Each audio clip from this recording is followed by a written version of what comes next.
जब आप परमेश्वर के वचन में अलर्ट नहीं रहेंगे, आप जागते नहीं रहेंगे, आप तैयारी में नहीं रहेंगे, वो आपको फुसला लेगा। जब आपका हो सकता है आपका मन लगता है अरे आज अभी प्रार्थना नहीं करेंगे, चलो कल बाइबल पढ़ लेंगे, मन नहीं करता। लेकिन मन जब आप बनाते हैं ना, आप खुद द्वार को खोल देते हैं कि मेरा निर्णय है, मैं परमेश्वर के साथ जीऊंगा। मन न करे, कई बार होता है मन नहीं करता, ये मेरे भी जीवन में हुआ है, परंतु हम जबरन बैठ जाते। जब बैठते हैं तो वो जो मन नहीं होता था, वो जो मन रहता है वो तुरंत खत्म हो जाता है। फिर ऐसा लगता है कि बैठे रहे कुछ देर। हालेलुया। सो मन करे या ना करे, लेकिन बैठ जाना परमेश्वर की उपस्थिति में, उसका जो प्रतिफल है वो बहुत बड़ा है। हालेलुया। फिर आपको वो जो पापी लोग हैं, जो संसार है, वो आपको फुसला नहीं पाएगा। मैं आपको बताना चाहता हूं, ये संसार आपसे बैर करता है। संसार की जो शक्ति है वो आपको परमेश्वर के उद्धार से दूर करने के लिए है। जो संसार की लालसाएं हैं, जो ताकत हैं, जो क्रिया है, वो आपको उद्धार से दूर करने के लिए है। वो आपको कई तरीके से फंसाने की कोशिश करता है।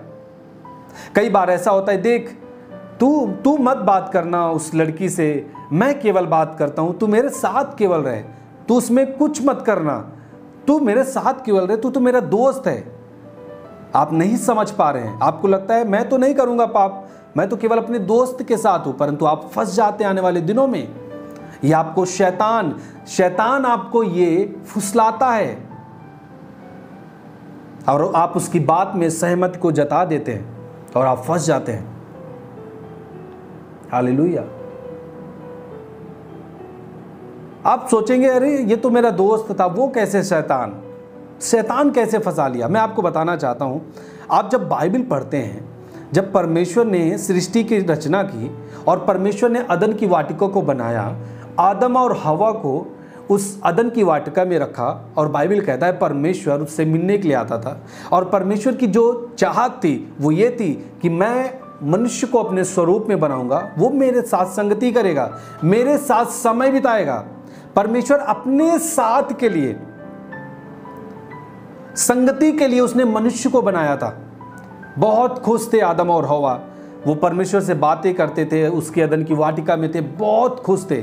लेकिन आप जानते हैं, जो शैतान था उसे ये पसंद नहीं था, और बाइबल कहता है कि सांप हवा के पास आया और जिस बात के लिए परमेश्वर ने मना किया था, क्या मना किया था कि वाटिका के सारे वृक्षों का फल खा सकते, परंतु जो वाटिका के बीच में है जो वृक्ष, उसका फल नहीं खाना, नहीं तो जिस दिन खाओगे मर जाओगे।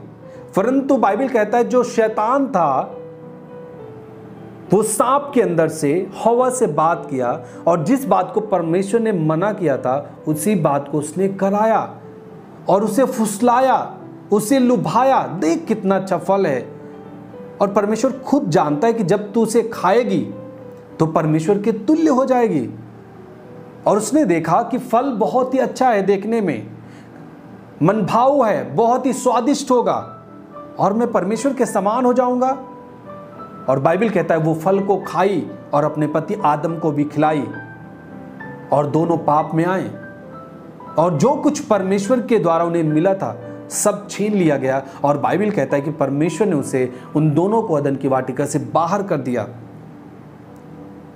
शैतान की जो योजना है वो परमेश्वर की योजना से दूर करने का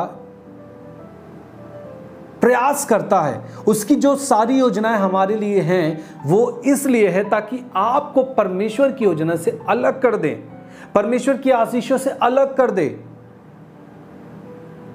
परमेश्वर के जो भी आशीष हैं उन चीजों से अलग करने के लिए शैतान हमेशा योजना बनाता है, आपको फुसलाने की, आपको लुभाने की कोशिश करता है।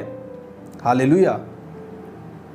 हो सकता है आप जब पढ़ते थे तो बहुत ही पुराने वो मित्र रहे हों, आपकी उन्होंने बहुत मदद की हो, परंतु जब आप मसीह को जान गए हैं और वो आपको किसी पाप में आपको फुसलाने के लिए लगे हैं, जैसे मैंने देखा है कई बार, मैं भी इस दुनिया में हूँ और मैं देखता हूँ, मैंने देखा है, मैंने सुना है, बहुत सारी महिलाएं, परिवार की महिलाएं अपने बेटियों को खराब करती हैं। रिलेशन के कुछ लोग हैं, वो जाके अपने बेटियों को सिखाते हैं कि देख वो तुझसे बात करना चाहता है, तुझसे बात कर, वो तुझसे बहुत प्यार करता है। ऐसे ऐसे तरीके से मोटिवेट करते हैं जवानों को कि वे पाप में गिर जाते हैं। कुछ लोग ऐसे ही गिरे हैं। हाँ, उनकी मौसी की बेटी जहाँ उनकी शादी हुई है, एक लड़का आया, बोला कि वो लड़की मुझे पसंद है, वो आपकी रिलेशन में, आप बात करवा दीजिए।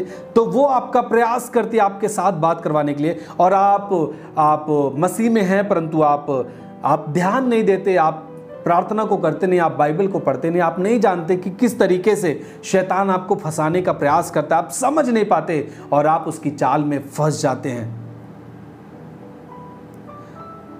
मैं आपको बताना चाहता हूं, जितने लोग इस तरीके का हरकत करते हैं, जो लोग आज जवानों को खराब कर रहे हैं, आप सुधर जाइए, क्योंकि परमेश्वर का न्याय जब प्रकट होता है, आप किसी को व्यभिचार के लिए बढ़ावा दे रहे हैं, किसी एक बहन को आप व्यभिचार के लिए उससे उत्साहित कर रहे हैं, एक लड़की है, आप उसे किसी को बात करने के लिए, गलत चीज़ों के लिए, व्यभिचार के लिए आप उसे बढ़ा रहे हैं, तो याद रखिए, जब आप दूसरे को बढ़ा रहे हैं तो आप मत सोचिए कि आपके बच्चे इन चीज़ों से दूर रहेंगे। इसमें व्यभिचार में एक स्पिरिट होती है, एक आत्मा होती है।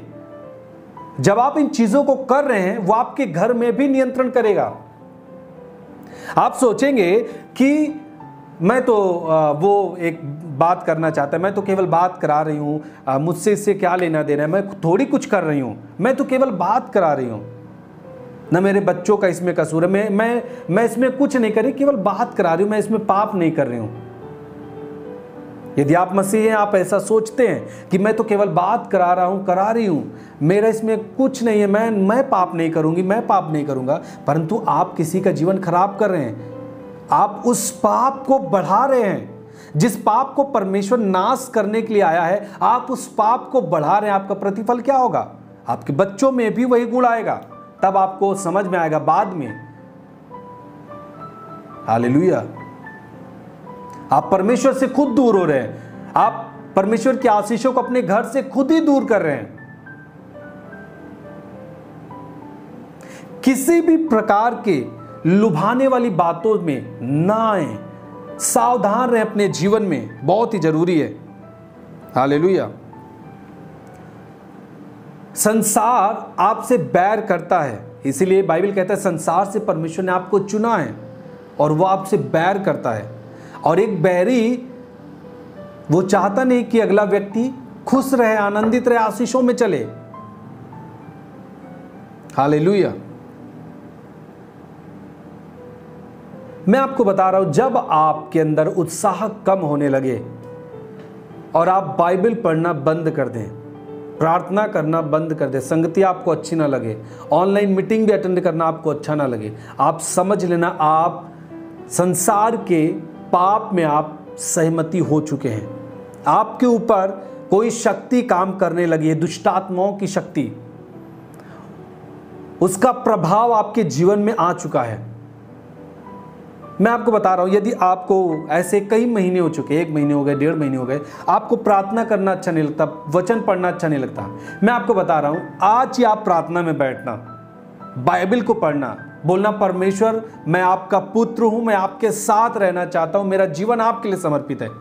आज से जब आप प्रार्थना में बैठने लगेंगे, आप खुद अनुभव करेंगे कि मैं परमेश्वर के नजदीक आ चुका हूं।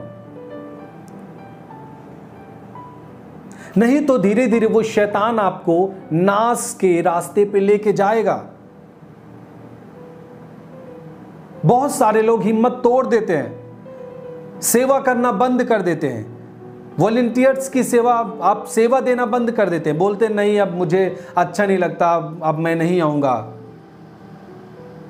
ये शैतान आपको फंसा रहा है। हाँ, मेरे पास पढ़ने के लिए बहुत ही अभी पढ़ाई जरूरी है, मेरे पास समय कम है, अब मैं पढ़ता हूँ, अब मैं बाइबल नहीं पढ़ूंगा, प्रार्थना नहीं करेगा। आपको कोई फंसा रहा है। ये जो भौतिक ज्ञान है, इसके साथ साथ हमें आत्मिक ज्ञान जरूरी है। जो हमारी रक्षा करती है, जो हमें सुरक्षा देती है, जो आने वाली भविष्य में हमें आशीषों को लेके आएगी। हमें अपने भौतिक पढ़ाई जो है उसके साथ साथ हमें आत्मिक उन्माद भी चाहिए।